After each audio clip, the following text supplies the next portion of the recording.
Begitulah cepatnya hari itu berlalu. Hari berubah menjadi pekan, pekan menjadi bulan, bulan menjadi tahun, tahun menjadi windu, windu berubah menjadi abad.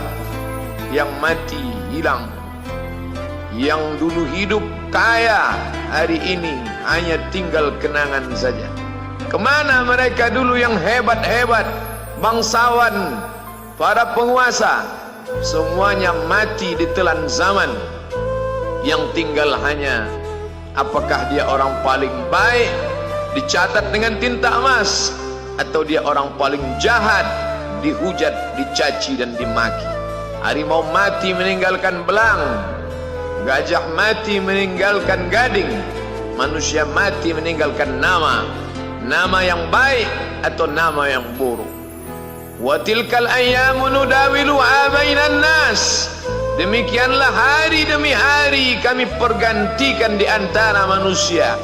Untuk apa hari ini dirubah Allah Ta'ala? Mengapa hari ini datang silih berganti dan kita ada di dalam zaman itu? Liya'lamallahu alladhina amanu. Allah ingin menguji siapa yang imannya tetap istiqamah, siapa yang masih tetap beriman sampai hari ini. Khatib mengucapkan alhamdulillah, nikmat yang paling besar adalah nikmat istiqamah dalam iman dan Islam. Berapa banyak ketika hari berubah, yang dulunya dia adalah orang baik-baik, hari ini berubah menjadi tidak baik. Yusbihu mu'minan, pada waktu pagi dia beriman, wa yumsi kafiran, petang hari dia berubah menjadi kafir. Maka kita selalu meminta, ya muqallibal qulub, wahai engkau yang membolak-balikkan hati, tsabbit qulubana, kokohkan hati kami, ala dinik, dalam agamamu, wa ala ta'atik, dalam ketaatan kepadamu. Berapa banyak yang dulu susah melarat, miskin, untuk sesuap nasi pun sulit, tapi begitu dilapangkan Allah rezekinya, tidak menjadi hamba yang bersyukur. Dia lalai, dia sangka itu karena jerih payahnya, dia kufur nikmat Allah Subhanahu wa ta'ala. Tapi siang hari ini, alhamdulillah, ada hamba yang disehatkan Allah, dia tetap bersyukur. Ada hamba yang ditingkatkan Allah rezekinya, dia tetap bersyukur. Ada hamba yang dinaikkan Allah kuasanya, dia tetap bersyukur. La in syakartum, kalau kamu syukuri nikmat itu, la azidannakum, pasti akan kutambah. Wala in kafartum, tapi ingat, kalau kamu kufur, kamu ingkar, inna azabi lasyadid, azabku amat sangat hebat, amat sangat dahsyat, amat sangat mengerikan. Berapa banyak orang di masa lalu mati dalam azab Allah Subhanahu wa ta'ala. Tapi itulah manusia, diambil dari kata nasya, lupa. Dia tidak pernah ingat apa yang pernah ditimpakan Allah kepada kaum-kaum sebelumnya. Wa ila samud akhahum salihah, kepada kaum Samud diutus Nabi Saleh. Mana mereka sekarang? Punah, musnah, tidak ada lagi di atas muka bumi Allah. Wa ila Madyan akhahum Syuaiba, kepada kaum Madian diutus Nabi Syuaib. Mana mereka sekarang? Punah, musnah, tidak ada jejaknya di atas muka bumi. Wa ila Adin akhahum Huda, kepada kaum Ad diutus Nabi Hud. Tidak satu pun ada di atas muka bumi. Tapi orang tetap juga angkuh dan sombong. Memang itulah manusia yang berada di atas muka bumi Allah Subhanahu wa ta'ala. Maka orang-orang yang baik tidak pernah berhenti mengajak kepada kebaikan. Umat ini dikatakan baik bukan karena banyak ibadahnya. Umat ini dikatakan baik bukan karena dia pergi bolak-balik ke kota Makkah Al-Mukarramah untuk haji dan umrah. Allah puji umat ini, kuntum khaira ummah, kalian umat terbaik. Kapan? Bila umat ini disebut umat terbaik? Ta'muruna bil ma'ruf, ketika engkau sanggup mengingatkan saudaramu dalam kebaikan. Pagi ingatkan tentang siang, siang ingatkan tentang petang, petang ingatkan tentang malam, malam ingatkan bahwa esok pagi kita tetap berbuat baik. Wa tanhauna 'anil munkar, larang mereka dari perbuatan mungkar. Maka hari-hari yang sudah kita lewati di masa yang lalu, sanggupkah akan pulang kembali? Pepatah Arab mengatakan lan tarji'al ayyamul lati madat, yang lalu tak dapat terulang kembali. Apakah semua itu berlalu begitu saja?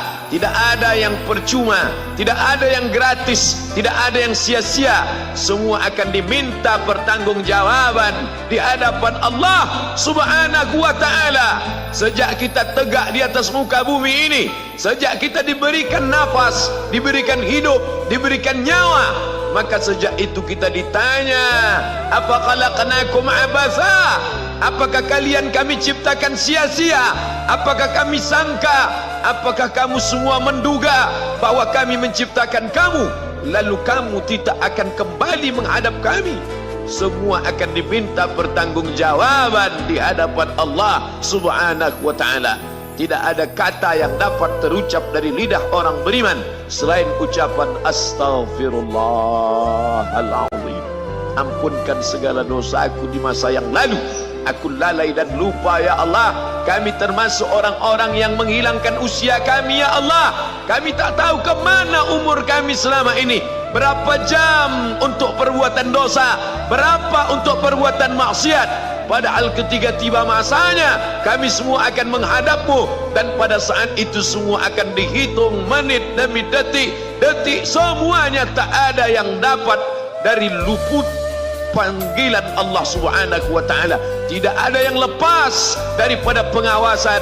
Inna alaikum lahafizin, bersama kamu ada malaikat hafazah kiraman mulia, katibin mencatat, ya'lamuna ma taf'alun, dia tahu semua yang kamu lakukan.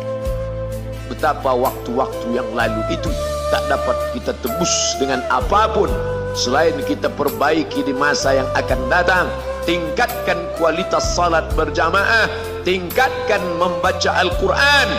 Andai usia kita sudah lanjut, tak dapat kita jemput, maka kita didik anak cucu generasi akan datang menjadi generasi yang Qurani dan Islami. Sab'atun yudhilluhumullah, ada 7 di antara yang dapat naungan Allah. Yauma la dhilla illa dhilluh, hari itu tidak ada naungan kecuali naungan Allah Subhanahu wa ta'ala. Di antara yang mendapat naungan itu adalah syabun, anak muda, nasya'a fi ibadatillah, anak muda yang tumbuh beribadah kepada Allah Subhanahu wa ta'ala. Andai masa muda kita penuh dosa, andai masa muda kita penuh narkoba, andai masa muda kita penuh zina, wal iyadzubillah wa na'udzubillah, jangan sangka Allah tutup pintu taubat. Innallaha la yaghfiru ayyushraka bihi, Allah tak terima taubat orang yang mempersekutukannya. Wa yaghfiru ma duna dzalika liman yasha, tapi taubat selain itu diterima, dibukakan Allah Ta'ala. Mari perbaiki anak menantu, cucu, kawan, sahabat, andai talat, ajak ke jalan Allah Subhanahu wa ta'ala. Itulah salah satu memperbaiki yang masa lalu, kita perbaiki di masa yang akan datang. Di antara tujuan Allah mengapa dia buat kita masih hidup di akhir tahun ini, ya'lamallahu allazina amanu, Allah menguji siapa yang masih tetap dalam istiqamah iman dan Islam. Tujuan kedua, mengapa Allah buat kita hidup sampai hari ini? Wa yattakhidha minkum syuhada, wa yattakhidha minkum syuhada, Allah ingin melihat siapa di antara kita ini yang layak untuk menjadi syuhada, iskariman, hidup mulia, au mutsyahidan, atau mati syahid. Pilihan orang Islam tidak banyak. Kalau hidup, hidup mulia. Kalau mati, mati syahid. Jangan hidup hina, mati terlunta-lunta, tidak diterima Allah Subhanahu wa ta'ala. Hidup mulia atau mati syahid dipersaksikan oleh para malaikat.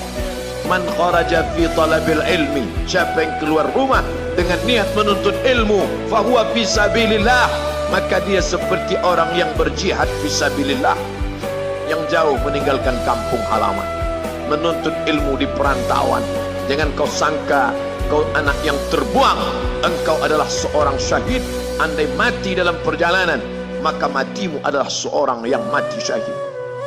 Mencari rezeki yang halal, meninggalkan anak dan istri, demi untuk memberikan nafkah, menjaga diri dari riba, menjaga diri dari haram, menjaga diri dari syubhat.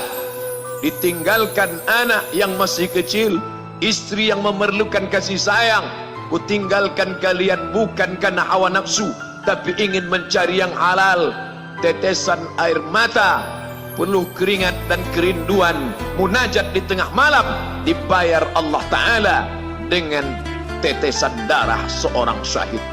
Man mata duna malihi, siapa yang mati membela kehormatan hartanya, fahuwa syahid, maka dia mati syahid. Betapa seorang yang susah melarat hanya untuk menjaga diri dari yang haram dan syubhat, Allah muliakan dia.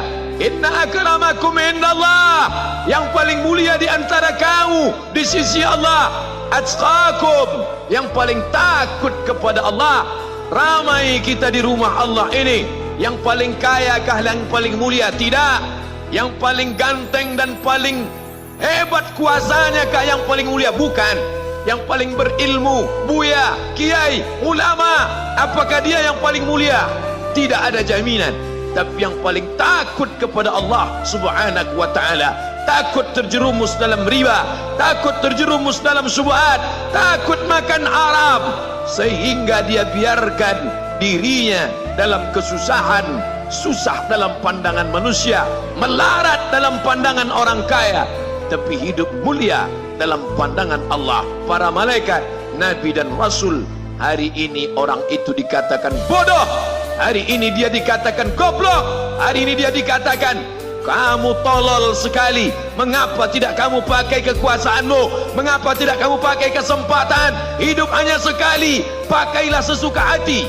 Tapi dia takut kepada Allah Subhanahu wa ta'ala. Pagi dan petang dia katakan, Allahumma ajirna minan nar, Allahumma ajirna minan nar, Allahumma ajirna minan nar.